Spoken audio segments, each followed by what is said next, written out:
Even if he wins, they're gonna make that fight happen against Islam. You think so? Yeah. Well, if Jack Della Maddalena wins, then Jack is the new welterweight champion. And, maybe he fights Islam. That makes a lot of sense. The problem with Islam fighting Bilal is that they train together. He's a big guy. I think he's going to fill into that weight. He's a really big 155er.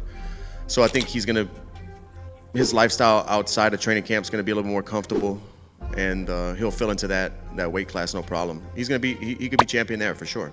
How do you think he does against JDM? I think the beginning of the fight is going to tell the story, like how well JDM does at getting up, how well JDM does at keeping Islam off of his feet, off of his legs, off of the cage. It's tough to call that because JDM's a big guy, athletic. I'm excited about that. A lot of fun fights in the future. I think he'd be fine, man. I think he'd be good, but people be sleeping on Jack, you know what I mean? And I think Jack is one of the best fighters in the world right now, and I think people is going to find out when that match happens. I don't know. I'm hearing rumors maybe October. I think it's going to be a fun fight, smart fight, but a lot of people counting out Jack for I don't know what reason. They just keep counting him out.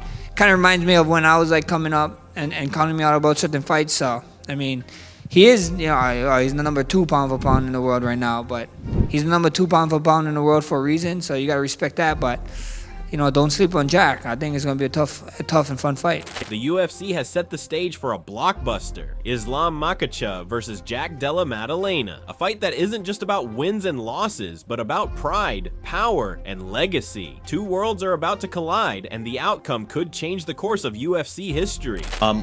So, do you predict that Islam would win the 70 belt once that fight gets made? I'm not predicting anything. All I'm saying to you guys is stop sleeping on JDM. He's very, very talented. Very, very talented. That's why he's the champion right now. So let's not sleep on him. Islam, of course, is pound for pound, #1. So let's not sleep on them too. It's going to be an interesting fight.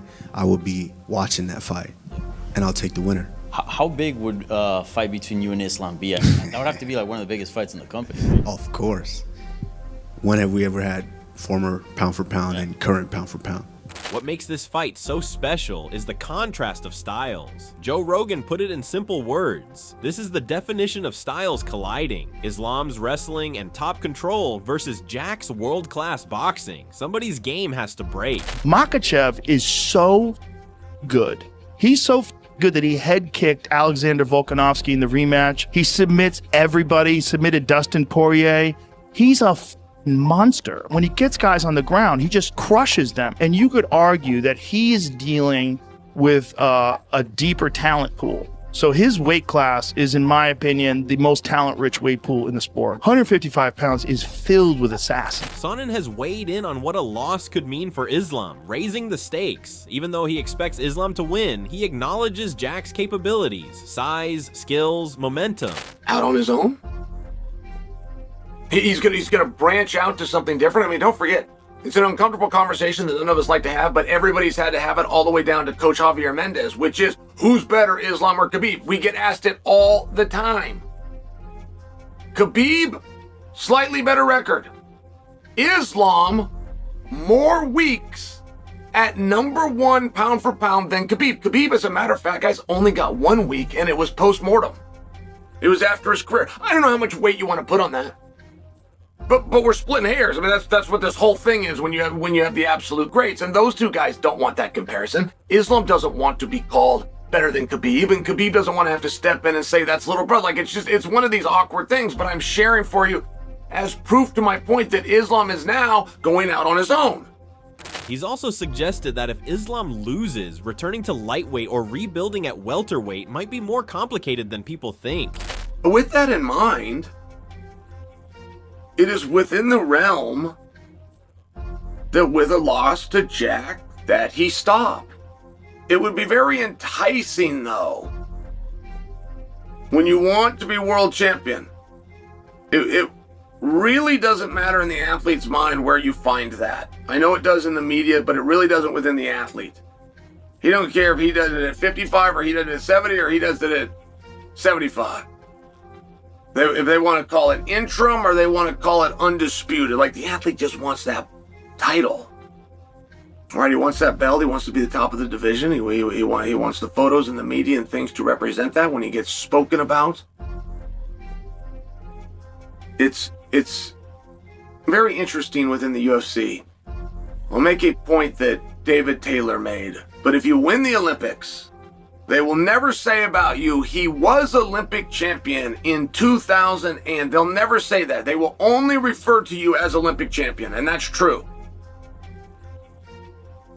A lot of you, without thinking about it or using a resource, couldn't tell me what year Henry Cejudo won his gold medal, even though you all know that he won it and you refer to him as Olympic champion. But it's not like that with the UFC title.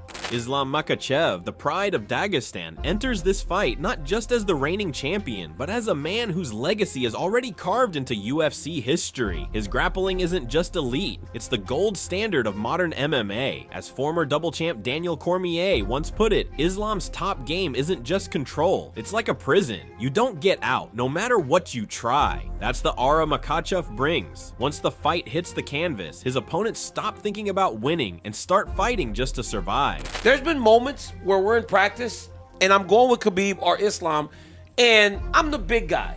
So generally, a smaller guy gets on top of you. When you decide it's over, you just throw him off of you. Yep. No technique, no skills. You just literally grab him and you kind of throw him off of you. I'm grappling with Islam once and I try to throw him off of me, but he's still there. And so then I give him a little harder shove and he's still there. Next thing you know, I'm grappling at 100% because the dude's that strong. But again, I had never really grappled with him in that way, like at a decent pace.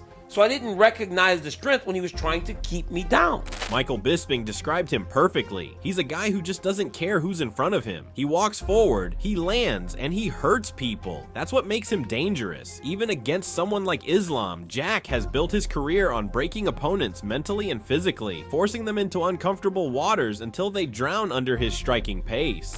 If Islam was to stand with him, that'd be a bad idea. With Jack's boxing and the footwork that is associated with boxing, that's going to help him. That's going to be very advantageous. He knows how to defend the takedown. He knows what he's doing off his back. He can get back to his feet. So yeah, I mean, I understand why Islam is a slight favorite because he's tried and tested and the greatest lightweight fighter that the sport's ever seen. But don't be surprised if Jack Della Maddalena gets it done. Robert Whitaker predicts Jack Della Maddalena will pull off the upset. His reasoning: JDM has strong striking, good grit, underrated grappling, and the ability to survive or counter Islam's takedowns. He believes Islam has more to lose, and that if JDM can keep it standing and avoid being taken down too often, he has a shot. And the fight, I thought Jack handedly had the fight, but it was a fight. Okay, so I don't think it'll be an easy fight for Jack, but I believe in Jack. I think he's got that X factor. He's got that hunger there. You know, he's got the ticker, and you know, just like with Bilal, just like with Burns before, I think he can do the impossible. For Islam, this is about legacy. Every win pushes him further into the GOAT conversation, a chance to surpass even Khabib's shadow and cement himself as the most dominant fighter Dagestan has ever produced. For Jack, this is about destiny, a young star carrying the hopes of Australian MMA. He knows that upsetting Islam would not only make him champion, it would make him an instant global superstar. But this time, across from him stands a fighter unlike any he's faced.